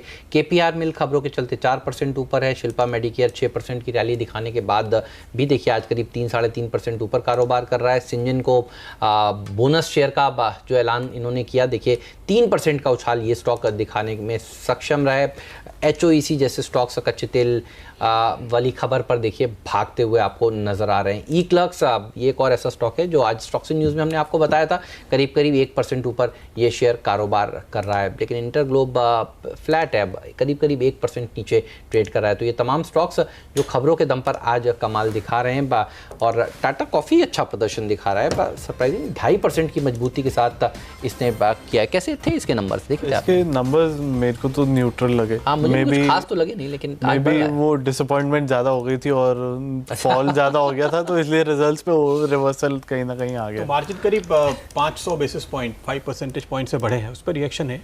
लेकिन फिर अगर आप वो देखें तो आपका इंटरेस्ट कॉस्ट भी बढ़ रहा है। तो मेरे को लगता है मार्जिन और जहाँ कैश फ्लो नहीं बढ़ रहा उस कंपनी के लिए मेरे ख्याल से कहीं वैल्यूएशन एटलीस्ट मैं एज ए इन्वेस्टर नहीं दूंगा। तो आप इससे बहुत खुश नहीं हैं। मुनाफा 6.5 करोड़ के सामने 10.5 करोड़ पे आया, मार्जिन बढ़ा, उसका रिएक्शन इस वक्त मार्केट दे रहा है, लेकिन फिलहाल हमारे एक्सपर्ट्स को ये स्टॉक पसंद नहीं आ रहा। कुछ और स्टॉक देखते हैं जहाँ पे आप तेजी अब बढ़ते हुए देख रहे हैं। अच्छा, टाटा कॉफी के बढ़ने का फायदा टाटा ग्लोबल को भी होता हुआ दिख रहा है, लेकिन वायदा कारोबार में वहाँ पर आप तेजी देख रहे हैं। उसके नंबर है ना कल तो लोगों को लग रहा है कि इसके मार्जिन बढ़े, शायद इसके भी बढ़ गए। ऐसा है क्या? नहीं पता, क्योंकि मैं टाटा ग्लोबल एक्चुअली बहुत क्लोजली ट्रैक भी नहीं करता। ओके, इसके अलावा देखिए क्या कहाँ खरीदारी आई है बाजार में। डीसीबी बैंक तकरीबन 0.5% ऊपर ट्रेड करता हुआ और बाजार खुलने के साथ जो तगड़ी पोजीशन बनी है। चंदन, देख रहे हैं आप करीब 6-7% के आसपास का एडिशन, अभी बाजार खुल के 10-12 मिनट भी नहीं हुए। क्या दिख रहा है आपको इसमें, किस तरह की पोजीशन है, क्या ट्रेड है? जी देखिए, इसमें ओआई एडिशन हो रहा है। इनफैक्ट लास्ट ट्रेडिंग सेशन को भी जब ये फ्लैटिश काइंड ऑफ मूवमेंट था तब भी 9% के आसपास का ओआई हुआ, और इवन 2 दिन पहले इसने शार्प रिकवरी नीचे के लेवल से देखने को मिली थी, और रिजल्ट के बाद जो नेगेटिविटी हुई थी उसको पूरा एब्जॉर्व करके वॉल्यूम के साथ बाइंग हो रही है। तो कहीं ना कहीं ये साफ संकेत मिल रहा है कि नीचे के लेवल पे इसमें अक्यूमुलेशन हुआ है, और उसके चलते 195-196 का लेवल होल्ड करना चाहिए, और इमीडिएट 210 का जो हर्डल है, स्विंग आई है, वहां तक ये पार करना चाहिए। तो जिस हिसाब से पोजीशन बनी है, लग रहा है मोमेंटम बन सकता है। इमीडिएट सपोर्ट को होल्ड करके रिसेंट 210 तक के लेवल के लिए इसको देखा जा सकता है। अच्छा चंदन, ये बताइए, जिस हिसाब से आज मार्केट ने खुलने के बाद पहले 15 मिनट रिएक्शन दिया है, आपका व्यू क्या लग रहा है? बैंक निफ्टी पर क्या और नीचे के लेवल्स आज दिन के दौरान मिल सकते हैं? 30,000 के नीचे देखिए अब कंफर्टेबली बैंक निफ्टी ट्रेड करने लगा है, और एक ऐसा सेक्टर है जो हरे निशान के साथ है, वो है आईटी। बाकी सारे सेक्टर इंडाइसिस में गिरावट देखने को मिल रही है, कच्चा तेल भाग रहा है। ऐसे में अच्छा, सब लोग तेजी में थे, ऐसे में बैंक निफ्टी को कोई शॉर्ट करने के संकेत आपको नजर आ रहे हैं इस समय, या फिर कोई लेवल टूटता है तो करेंगे? जी देखिए, अभी तक तो जिस हिसाब से डेटा सेटअप और ऑप्शंस राइटर्स की ग्रिप में मार्केट है, और उसके चलते ये रेंज बाउंड मूव देखने को मिलेगा। देखिए, हम एक्सपायरी वीक में, और bank Nifty expiry to expiry basis लगभग 1.25% डाउन है, और इसका जो पूरे सीरीज का एवरेज है वो 30,200 के आसपास है, और हम 30,000 के आसपास खड़े। तो अपसाइड लिमिटेड बन जाएगा, बट डाउन साइड में भी बार बार 29,750-800 के सपोर्ट बनेंगे। तो दायरे का मूव बैंक निफ्टी में लग रहा है, कोई ज्यादा अपसाइड भी नहीं है, डाउन साइड भी ज्यादा नहीं लग रहा है। बट हाँ, जिस हिसाब से मोमेंटम स्टक हुआ है, यहाँ पे कॉल राइटिंग एक्टिविटीज देख सकते हैं। ऊपर में 30,500-400 के लेवल अब थोड़े से टफ होते हुए नजर आ रहे हैं, तो यदि कोई ऑप्शन राइटर है तो उन लेवल पे राइटिंग कर सकते हैं। वहीं निफ्टी की बात करें तो निफ्टी कंपैरेटिवली सीरीज में बेटर परफॉर्म किया, बैंक निफ्टी से 1% अप है, और इस पूरी सीरीज का एवरेज लगभग 11,666 के आसपास है, और हम भी वहीं खड़े हैं। तो डेटा सेटअप इंडिकेट कर रहा है कि 600 की पुट में राइटिंग है, 800 में कॉल की राइटिंग है, तो उन्हीं लेवल के आसपास लग रहा है। तो मेरे हिसाब से आने वाले 2-3 दिन में रेंज बाउंड बायस के साथ ही बाजार में ट्रेड करना बेहतर रहेगा। तो इस समय आप कोई ट्रेड नहीं देख रहे हैं निफ्टी या बैंक निफ्टी में चंदन? अच्छा, रेंज का नीचे का लेवल भी बताइएगा, ऊपर के अलावा। जी हाँ, यहाँ पे 600 नीचे में रहेगा, 760 ऊपर में रहेगा, और इनफैक्ट अभी जैसे इस लेवल से थोड़ा और गिरावट होती है तो मैं वहाँ पे कॉन्ट्रा ट्रेड लेके बाय ऑन डिक्लाइन की रणनीति रखूंगा, क्योंकि मेजर ट्रेंड अभी भी बाजार में पॉजिटिव है। 600 जब आप कह रहे हैं तो 29,600 की बात कर रहे हैं आप? जी, निफ्टी का 11,600, निफ्टी का 11,600, और जी बैंक निफ्टी का? बैंक निफ्टी में यहाँ पे 29,750 के स्टॉप लॉस से खरीदारी की सलाह करूंगा 100 पॉइंट और डिप आने के बाद में। ओके, तो गिरावट में खरीदारी का व्यू लेकर चलने की राय इस समय चंदन की ओर से आ रही है इस बाजार के मूड को देखते हुए। अगर आप कुछ और स्टॉक्स पर नजर डालें, गॉडफ्रे फिलिप्स अब मेरे सामने आ रहा है, जहां पर एक तेज उछाल और अब यहां पर ओपन इंटरेस्ट बिल्डअप भी शुरू हो चुके हैं। 1200 की तरफ ये स्टॉक बढ़ता हुआ। सचिन, चार्ट पे नजर डालिए, 16-17 रुपए की तेजी, 1.5% ऊपर है इस समय। वायदा कारोबार का दूसरा सबसे तेज शेयर है ये। देखिए, एक अच्छे सपोर्ट पे, इनफैक्ट 1139, 1140 एक अच्छा सपोर्ट जोन है स्टॉक के लिए, बट मुझे लग रहा है ऊपर में भी इसे थोड़े से कंसेशंस है। अराउंड 1220 से लेकर 1245 ये एक रेजिस्टेंस जोन होगा स्टॉक के लिए, बट मुझे लग रहा है इसमें इसी पर्टिकुलर रेंज में थोड़ा सा ऑस्किलेट हो सकता है। तो अगर किसी की लॉन्ग पोजीशन है तो मैं वहाँ पर होल्ड करने की सलाह दूंगा। 1140 का स्टॉप लॉस होगा, और रिव्यू करने की सलाह दूंगा जैसे स्टॉक वापस 1240, 1245 के जोन में जाए। 1240, 1245, 1240, 1245 ये लेवल आने की गुंजाइश, तो यहाँ से आपके लिए करीबन 60-65 रुपए कमाने का मौका है। चंदन, आप भी लेंगे ये ट्रेड? जी, मेरे हिसाब से यहाँ पे बन सकता है, और स्पेशली देखें कि इस मार्केट में जब गिरावट हो रही है और सिलेक्टिव काउंटर है जहाँ पे बिहेवियर पॉजिटिव बन रहा है, तो मेरे हिसाब से इस ट्रेड में भी यहाँ पे सेटअप देखने को मिल सकते हैं। ठीक बात है, इस पर रखिएगा नजर। और जेट एयरवेज देखिए और वॉलेटाइल होता हुआ। अब ये डायरेक्टर साहब दिखाइएगा एक बार, 14% निचले स्तरों से रिकवर हो चुका है। जी आप सही सुन रहे हैं, रिकवर हो चुका है। तो ये जो टर्बुलेंस होती है वो हम लोगों को फ्लाइट में तो झेलने को मिलती है, इस शेयर में भी देखिए देखने को मिल रही है। क्योंकि ये कुछ देर पहले मैं देख रहा था 121 रुपये 75 पैसे तक पहुंचा था और उसके बाद यहाँ पर देखिए रिकवरी आई है। हालांकि है 8% नीचे, अभी भी एफएनओ में सबसे ज़्यादा गिरने वाला स्टॉक है। एफएनओ वाले में आज लोग ट्रेड कर रहे हैं, जाहिर सी बात है। तो जिसने नीचे शॉर्ट किया वो अब 14% निचले स्तरों से रिकवर हो रहा है। बहुत ही वॉलेटाइल स्टॉक है ये, तो मतलब इसलिए मैं कह रहा हूँ कि कम से कम पोर्टफोलियो का परसेंटेज रखें, क्योंकि जितना एक्सपोजर लेंगे उतनी वॉलेटिलिटी पोर्टफोलियो में भी आएगी। तो इस पर रखिएगा नज़र। अब आप ये स्टॉक अब निचले स्तरों से रिकवर होता हुआ, अब तो जिन्होंने आज शॉर्ट किया सुबह सुबह अब खुलने के बाद, क्योंकि खुला 142 पर और आप देखिए वो आज का हाई भी था और वहाँ से 121 तक गया, अब 138। तो फॉलो ऑन सेलिंग इनफैक्ट मैं देख रहा हूँ वायदा कारोबार के सारे स्टॉक जिनमें आप दबाव देख रहे हैं, फॉलो ऑन सेलिंग देखने को नहीं मिल रही है। तो एक तेज गिरावट के बाद बाजार फिलहाल अटका हुआ है और इंतजार कर रहा है डायरेक्शन का। तो आइए मैं आपको बताता हूं मेरा आज का पंड्या का फंडा स्टॉक। और ऑटो एंसिलरी की थीम के साथ बने रहने की राय। यहाँ पर नेलकास्ट वो स्टॉक है जो हमने चुना है, करीब 92 रुपए के टारगेट के साथ। हमें लगता है स्टॉक पे आपको तेजी करनी चाहिए। फंडामेंटली अच्छा स्टॉक जो अच्छे नतीजे भी आपको देगा, इसकी पूरी उम्मीद यहाँ पर बनती है। क्यों देगा ये मैं आपको बताता हूँ, लेकिन इसके पहले मैं बताऊँ आपको, ये जो कंपनी है ये बनाती है ST कास्टिंग्स और इनका इस्तेमाल मिडिल और हायर जो कमर्शियल व्हीकल्स हैं उनमें होता है। इस कंपनी ने काफ़ी शानदार परफॉर्मेंस अभी तक दिखाया है और इस समय आप जो तमाम डिमांड पुश आते हुए देख रहे हैं, रेट कट होना शुरू हुआ है और उसके साथ साथ जो किसानों के लिए राहत की बात सरकार की ओर से सामने आई है, उन सब का फायदा इवेंचुअली इस सेगमेंट को मिलने वाला है और ये स्टॉक पूरी तरह से उसके लिए तैयार है। तो हमें लगता है कि आपको इस स्टॉक पर तेजी का ट्रेड लेकर चलना चाहिए। इस समय एक अच्छे करेक्शन कंसोलिडेशन के बाद फंडामेंटली अच्छा स्टॉक आपको इस लेवल पर मिल रहा है। तो अगर आप ऑटो एंसिलरी स्टॉक के बॉटम आउट होने वाले इस ट्रेड को लेना चाहते हैं, आपके लिए एक सबसे बेहतरीन पिक नजर आएगी नेलकास्ट के तौर पे। साथ ही साथ मैं आपको ये बता दूं कि ये मेट्रो रेल्स को और इंडियन रेलवे को भी सप्लाई करते हैं और मेट्रो रेल का इस समय ये हाल है कि आप देश के किसी भी बड़े शहर में चले जाइए, वहां पर मेट्रो का प्रोजेक्ट जरूर चल रहा है। मुंबई में अकेले तो 7-8 प्रोजेक्ट्स चल ही रहे हैं, लेकिन इसके अलावा बहुत ही शानदार डिमांड निकल कर आती हुई और वो एक बड़ा ड्राइवर इनको मिला है। तो ऑटो के अलावा इनके लिए ये दूसरा ड्राइवर है जिसमें ये काफी हद तक अपना कारोबार बढ़ाने में कामयाब रहे हैं। अच्छा, ये जो ST कास्टिंग का जो इस्तेमाल करते हैं, इनकी जो टेक्नोलॉजी है वो करीब 75% प्रोडक्शन जो अब ये कर रहे हैं उसका इस्तेमाल दरअसल मल्टी एक्सेल व्हीकल में ज्यादा होता है और ट्रेंड वहीं शिफ्ट हो रहा है। तो ये इन्होंने ट्रेंड के साथ साथ चलते हुए वक्त के पहले तैयारी की है और पूरी तरह से आगे आने वाले डिमांड को कैटर करने के लिए तैयार है। टाटा मोटर्स, अशोक लेलैंड, महिंद्रा, आयशर, ये सारे इनके बड़े क्लाइंट्स हैं। पिछले 9 महीने की सेल्स में आपको जो बता रहा था कि नतीजे अच्छे आएंगे, देखिए पिछले 9 महीने में 26% इनकी सेल्स बढ़ी है 682 करोड़ पे और मुनाफा 30% बढ़ा है। तो इस दौरान पिछले 9 महीने के दौरान शानदार परफॉर्मेंस इन्होंने किया है और यह ट्रेंड जारी रहने की पूरी उम्मीद यहां पर की जा सकती है। अभी 14 के PE पे मिल रहा है आपको, करीब 22% का डिविडेंड पे आउट मेंटेन करते हैं। तो अच्छी डिविडेंड पेइंग कंपनी है और प्रोमोटर्स की हिस्सेदारी जो हम अक्सर देखते हैं इस तरह की कंपनियों में, यहां पर 74% से ऊपर है, यानी 75 की जो सीलिंग है जिसके ऊपर प्रोमोटर्स नहीं जा सकते, करीब करीब वहां तक इन्होंने अपनी पोजीशन बरकरार रखी है। तो हमें लगता है यहां पर आपको 92 रुपए के टारगेट के साथ इस पोजीशन को लेना चाहिए जो शुरुआती तौर पर हम दे रहे हैं। हालांकि हमारा मानना है कि यह 125 रुपए तक के लेवल आपको अगले साल से 1.5 साल के दौरान दिखाएगा, तो अपग्रेड का मौका जरूर नजर आएगा। इमीडिएट टारगेट हमने यहाँ पर 92 के रखे हैं। इस चार्ट पे सचिन आप जरा नजर डालिए, क्या देखते हैं?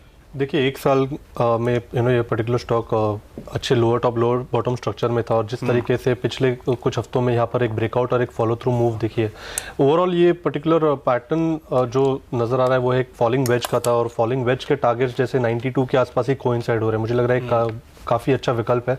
इनफैक्ट अगर हम मोमेंटम के लिहाज से भी देखें तो जब तक 72 का लेवल यहाँ पर इंटैक्ट है, आई थिंक यहाँ पर ट्रेडिंग लॉन्ग्स भी बनाए जा सकते हैं। इनफैक्ट 92 के टारगेट के साथ मैं भी सहमत हूँ।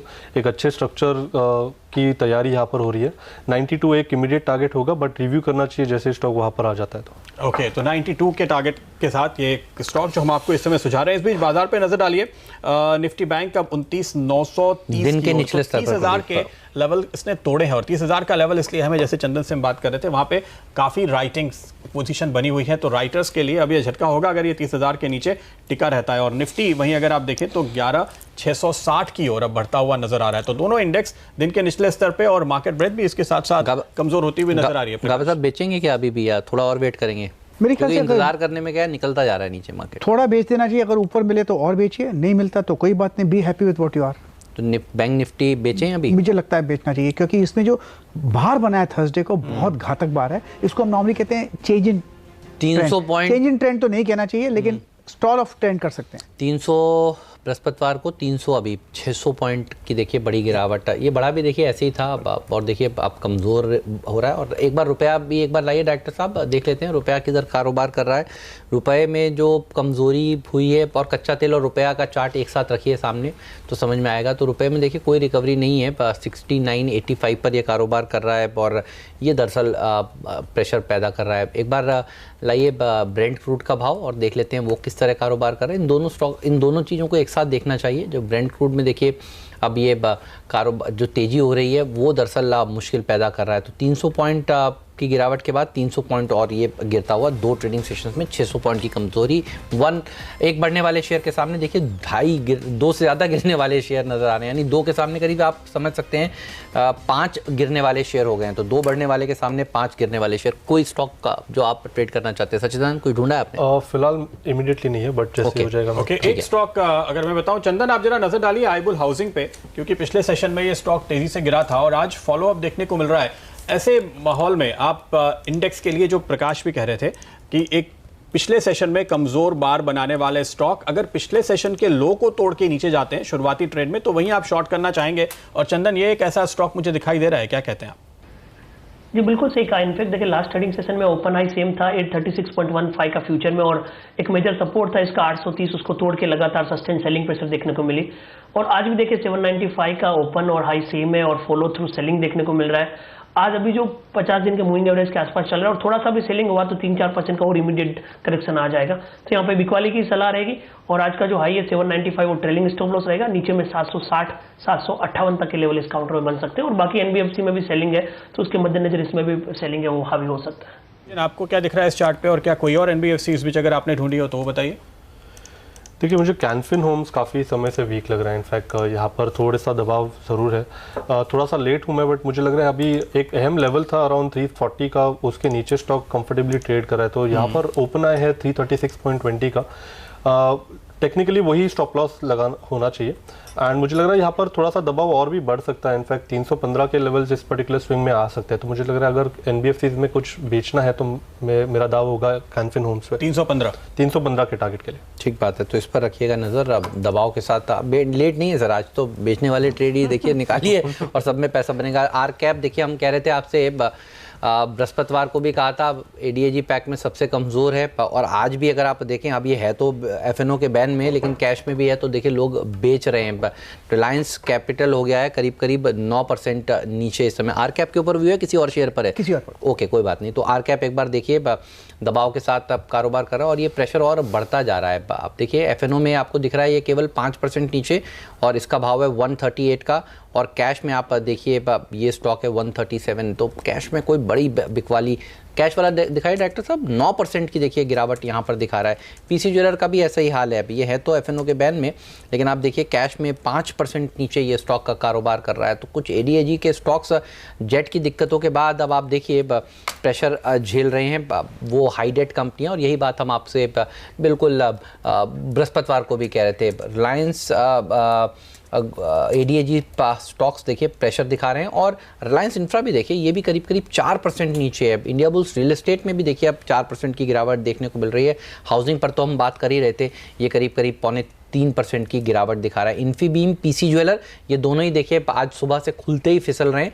पीसी ज्वेलर भी एफएनओ के बैन में है और ये स्टॉक भी गिर रहा है। बताइए आपने कौन सा स्टॉक देखा है?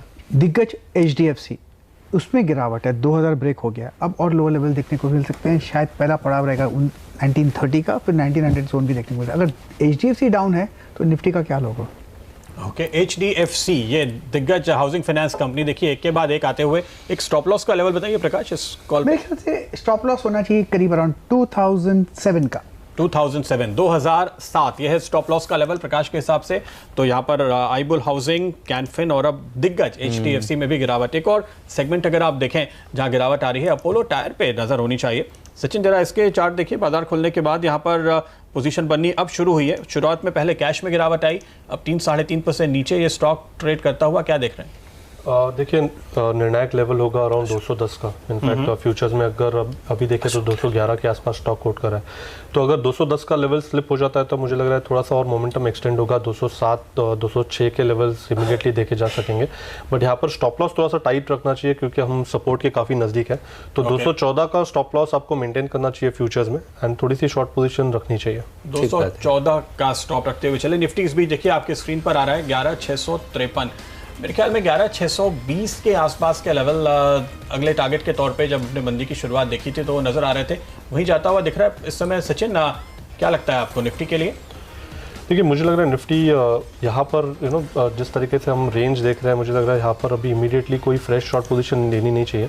इनफैक्ट 11,640 630 के नज़दीक जैसे आ जाता है मुझे लग रहा है वहाँ पर थोड़ी सी गिरावट थमनी चाहिए एंड वहाँ पर एक इंट्राडे में एक रिवर्सल ट्रेड बन सकता है। एक्सपेक्टेशन ये नहीं होगी कि आज का डे हाई निकल जाए क्योंकि ओपन आया है 11,727 का। तो मुझे लग रहा है यहाँ पर एक दायरे में रह सकता है। नीचे में अराउंड 11,630 के आसपास कुछ सपोर्ट बन सकता है मार्केट में।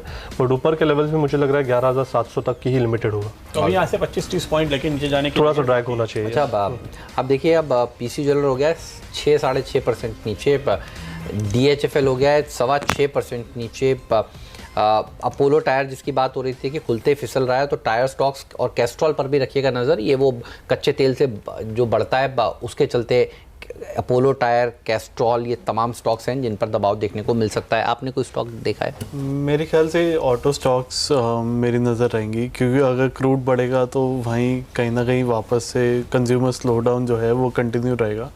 और मुझे लगता है ये जो बम्प अप आया है सब में अशोक लेलैंड, हीरो। अशोक लेलैंड बेचेंगे अभी? मेरे ख्याल से हीरो और अशोक लेलैंड मेरे ख्याल से एक नेगेटिव आउटलुक है मेरे लिए। अच्छा चला भी है आप ये स्टॉक और अब आप देखिए ये दबाव के साथ कारोबार कर रहा है। अशोक लेलैंड के लिए कोई इंपॉर्टेंट लेवल्स सच्चिदानंद जी? देखिए मैं नेगेटिव बायस नहीं रखूँगा। इनफैक्ट थोड़ा सा प्रॉफिट बुकिंग ज़रूर हो रही है बट स्टॉक में मुझे लग रहा है 90-92 के जोन में काफ़ी अच्छा सपोर्ट है। तो वहाँ पर इनफैक्ट आता है तो मैं रिवर्सल ढूंढूंगा। ऊपर के लेवल्स मुझे लग रहा है एक बार 9800 आई थिंक ये अचीव होने चाहिए over the period of couple of weeks. तो मुझे लग रहा है ये एक अच्छा बाय ऑन डिक्लाइंस कैंडिडेट है। मैं यहाँ पर इमीडिएटली शॉर्ट पोजीशन रेकमेंड नहीं करूँगा। प्रकाश से हिला रहे थे, मुझे लगता है आप बेचने के लिए तैयार हैं। इनफैक्ट बेचने के लिए होना चाहिए। 88-90 ये जोन है, वहाँ तक तो जाना चाहिए। वहाँ पर अगर बाय सिग्नल मिलता है तो ज़रूर खरीदना चाहिए क्योंकि इसका स्ट्रक्चर तो ठीक ही है, जगह अच्छी है ऊपर जाने की, लेकिन शॉर्ट टर्म में एक वीकनेस है। तो पहले 90 और फिर 88 के लेवल आ सकते हैं, फिर खरीदारी की सोचें। अच्छा ये आर कैप आपको क्या लगता है कहाँ तक आएगा? क्योंकि हमने बात की थी तो 5-6% नीचे था, अब हो गया 10% नीचे। मुझे लगता है जैसे गिर रहा है उसके हिसाब से लगता है। अच्छा वॉल्यूम आप देखो जरा एक बार, क्या भर कर हो रहे हैं। 120 का जोन मुझे नजर आता है टारगेट, वहां तक तो जरूर जाना चाहिए और वो भी ब्रेक हो जाता है तो और लेवल थे जैसे गिर रहा है फॉलिंग लाइक अ स्टोन। आगे चलकर 100 रुपए के नीचे मिल सकता है क्या आपको लग रहा है? Why not? आपको भी लग रहा है? मेरे को इसलिए लग रहा है क्योंकि जो सेलिंग आ रही है कैश में वो सारी बड़ी सेलिंग है, प्लेज सेलिंग है। और आप शाम को ब्लॉक देखें तो वहाँ पे हमेशा आर कैप पे आता है। तो मेरे को लगता है जब तक वो नहीं रुकेगी तब तक कोई प्राइस बॉटम नहीं मिलेगा यहाँ। ठीक बात है। तो आप देखिए 11% नीचे आर कैप और ये सारे के सारे स्टॉक्स देखिए प्रेशर में। अच्छा जिन शेयरों में अच्छी तेजी देखने को मिलती है लोग शायद वहाँ पर प्रॉफिट बुकिंग कर रहे हैं। RNRL देख लीजिए, रेल विकास निगम लिमिटेड, इसने बहुत ही बढ़िया प्रदर्शन दिखाया था। इशू के बाद 19 रुपये का इशू था और देखिए इस स्टॉक में 25 रुपये तक का इस समय देखिए कारोबार कर रहा है। एक रैली के बाद ये थोड़ा सा प्रॉफिट बुकिंग दिखा रहा है और जाहिर सी बात है कमज़ोर मार्केट है तो थोड़ी बहुत प्रॉफिट बुकिंग बनती ही है। मेट्रोपोलिस भी एक बार देख लेते हैं। इसने भी हाल ही के IPO ने बहुत ही शानदार प्रदर्शन दिखाया था। 880 का मुझे याद है इशू प्राइस था। एक बार देख लेते हैं मेट्रोपोलिस कहाँ कारोबार कर रहा है। तो थोड़ी बहुत प्रॉफिट बुकिंग देखिए यहाँ देखने को मिल रही है। पॉलीकैब भी दिखाइए डायरेक्टर साहब, 538 का इशू प्राइस था, वो कहाँ पर कारोबार कर रहा है। तो हाल ही की लिस्टिंग्स भी देखिए थोड़ा सा मुनाफा वसूली होती हुई बहुत ही शानदार तेजी पॉलीकैब में भी देखने को मिली थी इशू के बाद। और देखिए यहाँ पर थोड़ी थोड़ी प्रॉफिट बुकिंग अब शुरू हो चुकी है। तो मुनाफा वसूली कर रहे हैं लोग।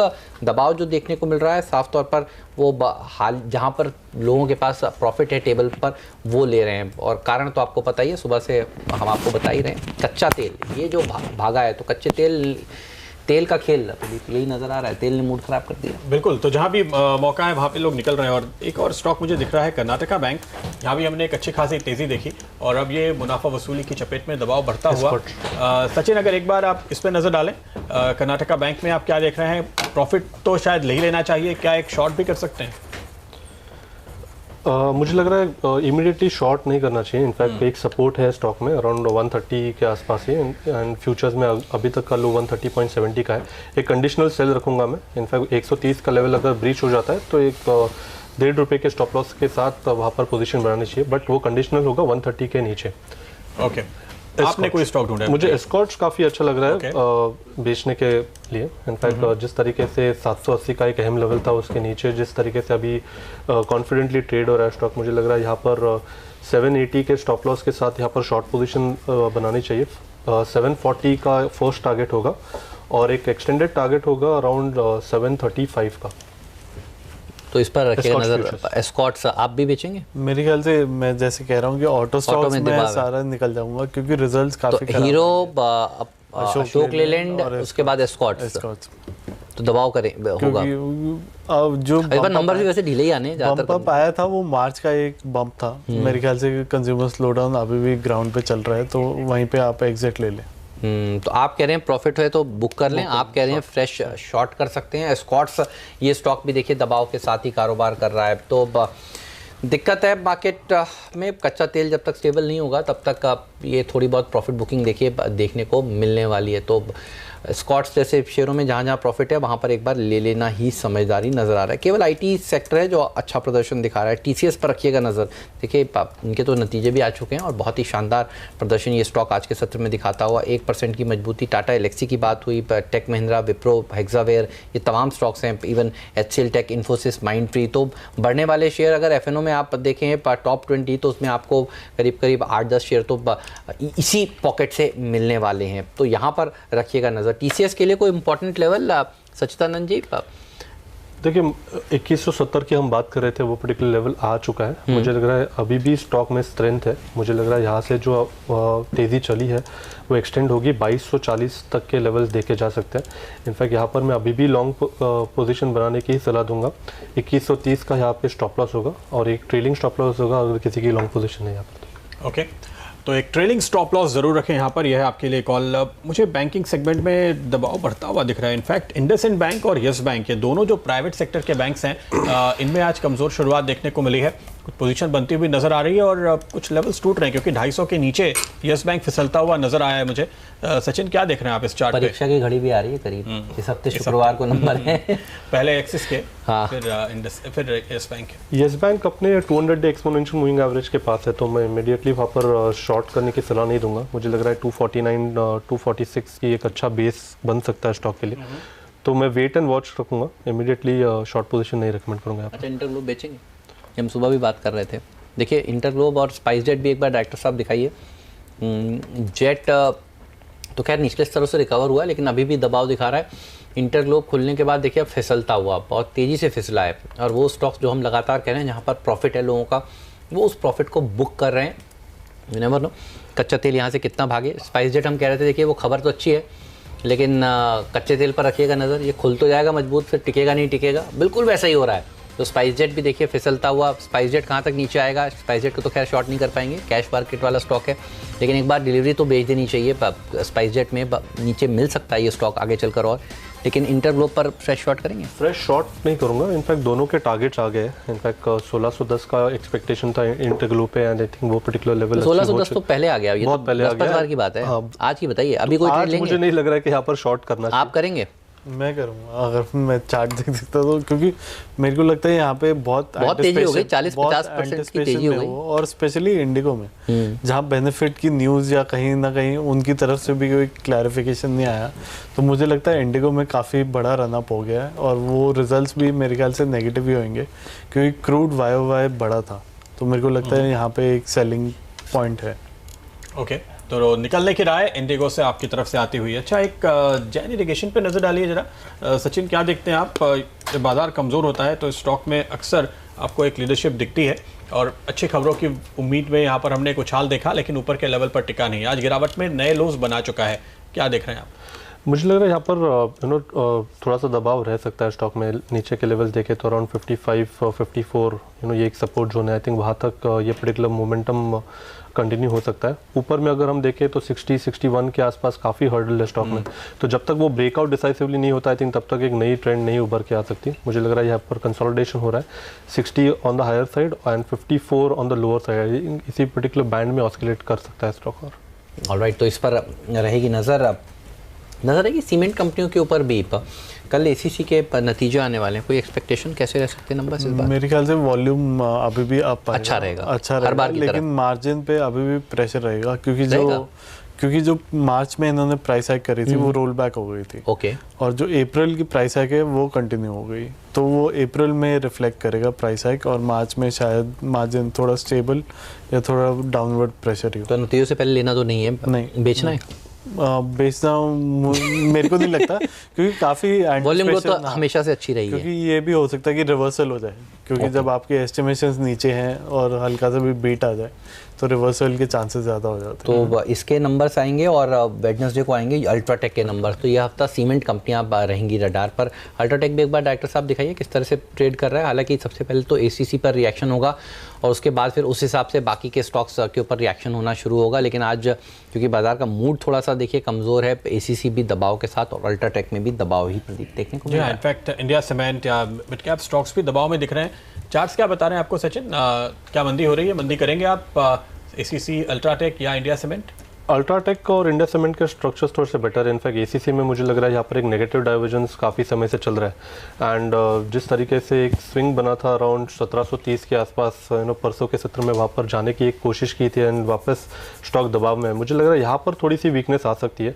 इनफैक्ट 1715 एक अहम लेवल होगा फ्यूचर्स में एसीसी के लिए, एंड नीचे मुझे लग रहा है एक बार सपोर्ट जो है स्टॉक का अराउंड 1640 के आसपास, आई थिंक वो पर्टिकुलर सपोर्ट वापस एक बार रीटेस्ट हो सकता है।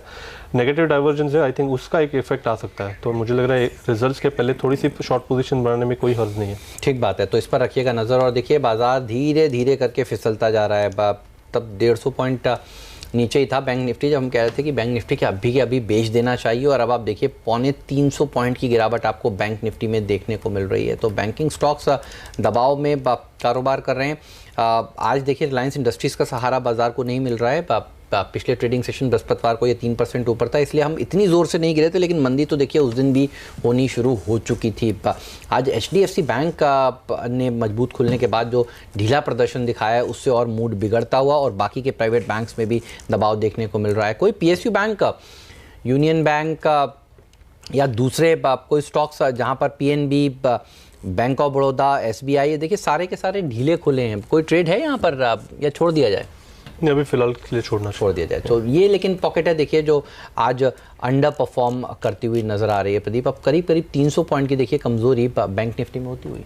बिल्कुल, और अगर आप देखें कुछ और स्टॉक्स जो अब कमजोरी में शामिल हो रहे हैं, मुझे भारत फोर्ज नजर आ रहा है जहां पर बिकवाली बढ़ती हुई, और इनफैक्ट पिछले 2 सेशन में भी ये स्टॉक ऊपर खुलने के बाद टिक नहीं पा रहा था, और आज तो बाजार के मूड के साथ दिन के लोस पर है इस समय। सचिन क्या देखते हैं, भारत फोर्ज देख पा रहे हैं? भारत फोर्ज में मुझे लग रहा है थोड़ा सा दबाव और रह सकता है। इनफैक्ट नीचे के लेवल्स अगर हम देखें तो अराउंड 479 480 आई थिंक ये पर्टिकुलर लेवल अचीव हो सकता है।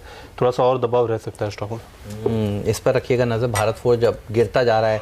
मेरी तो नज़र प्रदीप आरकैप और PC ज्वेलर से नहीं हट रही। आप देखिए बैन में रहकर किस तरह से शेयर ज़ोर से बिक रहा है। आप देखिए बैन में है तो लोग बेच नहीं पा रहे हैं, लेकिन जो वॉल्यूम्स हो रहे हैं आज कैश मार्केट में गजब। यही हाल DHFL का है। आप देखिए यहाँ पर भी DHFL भी मेरे ख्याल में प्रूडेंशियल नहीं, DHFL तो बैन में नहीं मुझे नज़र आ रहा है, लेकिन DHFL में भी तेज गिरावट 7% नीचे देखिए DHFL अब पहुँचता हुआ। यहाँ पर भी काफ़ी प्रेशर देखने को मिल रहा है। आपने कुछ ढूंढा है? ICICI प्रूडेंशियल मुझे इनफैक्ट अच्छा लग रहा है लेने के लिए, लेने के लिए। ओके। इनफैक्ट 371 फ्यूचर्स में स्टॉक है। इनफैक्ट 8 दिन के कंसोलिडेशन का ब्रेकआउट यहाँ पर है। ICICI प्रू लाइफ की बात कर रहे हैं, प्रू लाइफ की भी बात, नतीजों से पहले की तेजी हो रही है इसका मतलब। मुझे लग रहा है यहाँ पर 365 के स्टॉप लॉस के साथ थोड़ी सी लॉन्ग पोजीशन बनानी चाहिए। जिस तरीके से फॉर्मेशन है मुझे लग रहा है एक बार स्टॉक 385 390 इस पर्टिकुलर जोन में जा सकता है। तो आई थिंक यहाँ पर 385 390 के जोन में जा सकता है। FNO में जिस तरीके से वापस बिल्टअप्स हो रहे हैं मुझे लग रहा है यहाँ पर लॉन्ग एडिशंस ही है। एंड राइटर्स का डेटा देखें तो मुझे लग रहा है वहाँ पर भी थोड़ा सा उन पे दबाव बन सकता है, तो मुझे लग रहा है यहाँ पर एक अच्छा कैंडिडेट होगा। थोड़ा सा रिवर्सल ऑलरेडी सेट हो चुका है, एक ब्रेकआउट हो रहा है, मुझे लग रहा है ये पर्टिकुलर मोमेंटम बरकरार रह सकता है अराउंड 385 388 385 390, यानी आप 5-7% की तेजी की बात कर रहे हैं। आप ट्रैक करते हैं समीर इसको? मैं करता हूँ, लेकिन मेरा व्यू थोड़ा नेगेटिव है। क्योंकि अगर आप इस पे देखें तो ग्रुप इंश्योरेंस का काफ़ी ज़्यादा बड़ा इम्पैक्ट है स्टॉक पे, और मुझे लगता है ये रिजल्ट्स पे कहीं ना कहीं बेच देना चाहिए और उसके बाद थोड़ा ये बात डाउन आप जो कहते हैं ग्रुप वाली, इनकी जो मार्जिन है वो रिलेटिवली कमज़ोर रहती है। अब SBI लाइफ से कंपेयर करें या HDFC लाइफ से कंपेयर करें तो इसलिए वो, क्योंकि अगर आप ग्रुप इंश्योरेंस ज़्यादा करते हैं तो आपकी मार्जिन का इम्पैक्ट आता ही है, क्योंकि आप प्राइसिंग कंटिन्यू नहीं कर पाते और वहाँ पे आपकी प्राइसिंग पावर कहीं ना कहीं ग्रुप पे डिपेंडेंट होती है, जो कभी अलाउ नहीं करेगा कि आपको ज़्यादा प्राइसिंग दे नॉन ग्रुप से। तो इसलिए वो प्रेशर रहता है। बिल्कुल, तो नज़र रखिएगा इस पर। और देखिए जो दबाव दिखा रहे हैं सारे के सारे स्टॉक्स FNO में, प्रदीप, उनमें एक चीज़ कॉमन नज़र आ रही है, या तो वो पिछले कई दिनों में अच्छा प्रदर्शन दिखा चुके हैं, भाग चुके हैं, या फिर उनके ऊपर डेट ज़्यादा है। तो हाई डेट लीवरेज कंपनियों से जेट के बाद देखिए अब लोग दूर हो रहे हैं, ये बात पक्की है। और इसलिए आप देखिए प्रेशर कई सारे स्टॉक्स में देखने को मिल रहा है आज के सत्र में।